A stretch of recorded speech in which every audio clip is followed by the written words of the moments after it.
नमस्कार, मी संजय वरकड. आपण न्यूज यात्रा पाहायला सुरुवात केलेली आहे. सध्या महानगरपालिका निवडणुकांचं वातावरण तापलेलं आहे आणि यामध्ये भारतीय जनता पक्षाची एक जाहिरात सध्या लक्ष वेधून घेत आहे.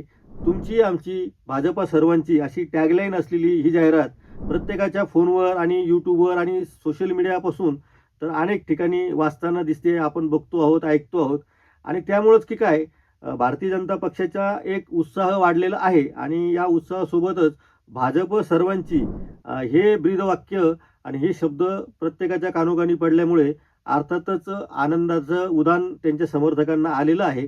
आणि त्यातच मग भाजप सर्वांची म्हणजे मग ती गुंडांची पुंडांची सुद्धा आहे का काय, असे प्रश्न उपस्थित व्हायला लागले आहेत. त्याचं मुख्य कारण असं आहे की बदलापूरमध्ये बाल लैंगिक अत्याचार प्रकरण घडलं होतं आणि संबंध महाराष्ट्राने नव्हे तर देशभरामध्ये या लैंगिक अत्याचार प्रकरणाचे पडसाद उमटले होते. या अत्याचार प्रकरणातील मुख्य आरोपीचं एन्काउंटरही झालं होते, आपल्याला माहिती आहे. आणि याच प्रकरणातील एक सहआरोपी असलेले तुषार आपटे यांना भारतीय जनता पक्षाने स्वीकृत सदस्यपद म्हणून नियुक्ती करण्याचा निर्णय घेतला होता. अर्थात हा निर्णय जाहीर होताच प्रचंड वाद निर्माण झाला. महाराष्ट्र नवनिर्माण सेनेने मोर्चा काढण्याचा इशारा दिला.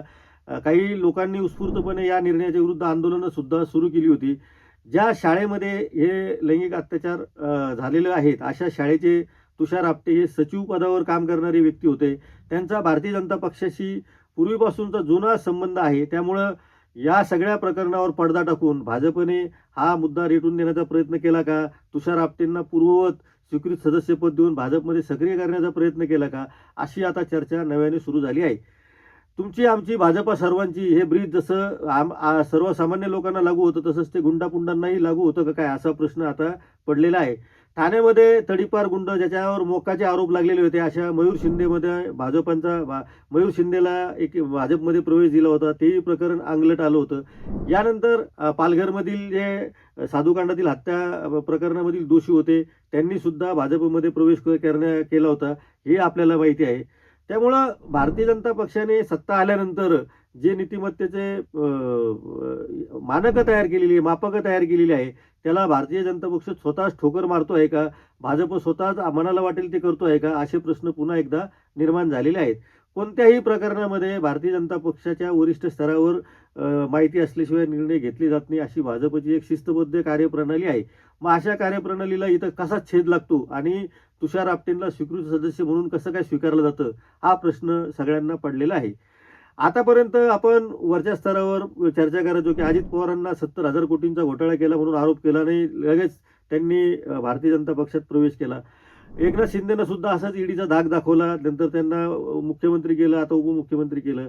हे वरपर्यंत लोकांनी खूप स्वीकारलं होतं, परंतु आता हेच लोन छोट्या छोट्या गावांमध्ये, छोट्या छोट्या पालिकांमध्ये, वार्डामध्ये पोहोचायला लागलं आणि भारतीय जनता पक्ष काळीमा फासलेल्या लोकांना आपल्या पक्षामध्ये मानाचं स्थान द्यायला लागलेलं आहे. हे उघड सत्य यामुळे पुन्हा एकदा दिसून आलेलं आहे. अर्थात तुषार आपटे यांनी स्वीकृत सदस्यपदांचा ताबडतोब राजीनामा देऊन या प्रकरणावर पडदा टाकण्याचा प्रयत्न केला आहे. पण भारतीय जनता पक्षाला झालं काय, हा प्रश्न मात्र यामध्ये अनुत्तरित राहतो आहे. ज्या भारतीय जनता पक्षाच्या नेतृत्वाची धुरा देवेंद्र फडणवीस यांच्यावर आहे आणि ते सातत्याने जे बोलतो ते सत्यच बोलतो, डंके को चोट पर बोलतो असं सगळीकडे सांगतात, त्यांच्याकडे सुद्धा या सगळ्या प्रश्नांची उत्तरं असणं अपेक्षित नाही, कारण ते देऊच शकणार नाही या सगळ्या प्रश्नाची. मग तुषार आपटेंना स्वीकृत सदस्य म्हणून निर्णय घेतला, तो कशाच्या आधारे घेतला होता, कोणी घेतला होता, त्यांच्यावर काही कारवाई करणार आहे का पक्ष, हा मुद्दा इथं सगळ्यात जास्त महत्त्वाचा आहे. तुषार आपटेंच्या आधी आपण मयूर शिंदेचे नाव घेतलं, पालघरमधल्या सातवी हत्याकांड प्रकरणाचंही उदाहरणं दिलेले आहेत. याशिवाय आणखीन अगणित अशी उदाहरणं आपल्याला गावागावामध्ये सापडतील. त्यामुळं भारतीय जनता पक्ष सबका साथ सबका विकास असं जेव्हा असं म्हणतो, तेव्हा सबका साथ सबका विकासमध्ये आणि तुमची आमची सर्वांची भाजप सर्वांची असं जेव्हा भाजप म्हणतो, तेव्हा या गुंडापुंडांची सुद्धा भाजप आहे. हेच भाजपला सिद्ध करायचं आहे का की ते चांगल्या लोकांची जशी आहे तशीच वाईट कर्म करणाऱ्यांची, वाईट काम करणाऱ्या लोकांना सुद्धा भाजप तितक्याच उदार अंतःकरणाने स्वीकारतो, हे भाजपला दाखवून द्यायचं आहे का, हे तुषार आपटे प्रकरणातून पुढे आलेलं आहे. तुषार आपटेंचा स्वीकृत सदस्यपदाचा राजीनामा हे त्याचं उत्तर असू शकत नाही. भारतीय जनता पक्ष कोणत्या मार्गाने आता निघालेला आहे हे सांगण्याचं आणि हे सांगणारं हे उदाहरण आहे. त्यामुळं या पुढच्या काळातही भाजप कुठल्या पद्धतीच्या लोकांना घेतो, कुठं मानाचं स्थान देतो, आणखी कोणाला पद देतो, याकडे लक्ष ठेवावं लागणार आहे. विरोधकांनी ज्या चुका केल्या होत्या त्याच भारतीय जनता पक्ष करतो आहे. काँग्रेसला आपण शिव्या घातल्या, लोकांनी शिव्या घातल्या आणि भारतीय जनता पक्ष एक वेगळा पार्टी विथ डिफरन्स म्हणून पुढे आलेली आहे. पण पार्टी विथ डिफरन्स काय आहे, डिफरन्सच्या सगळ्या हद्दी पार करून आता भारतीय जनता पक्ष पुढे गेलेला आहे. त्यामुळं पार्टी विथ डिफरन्स वगैरे असं काही राहिलेलं नाही. काँग्रेसवर जितक्या आपण आरोप करत राहिलो त्याहीपेक्षा आणि त्याच्या इतकेच किंवा त्याहीपेक्षा जास्त चुका आता भारतीय जनता पक्ष करतो आहे. हे तुषार आपटे प्रकरणातून लक्षात यायला लागलंय.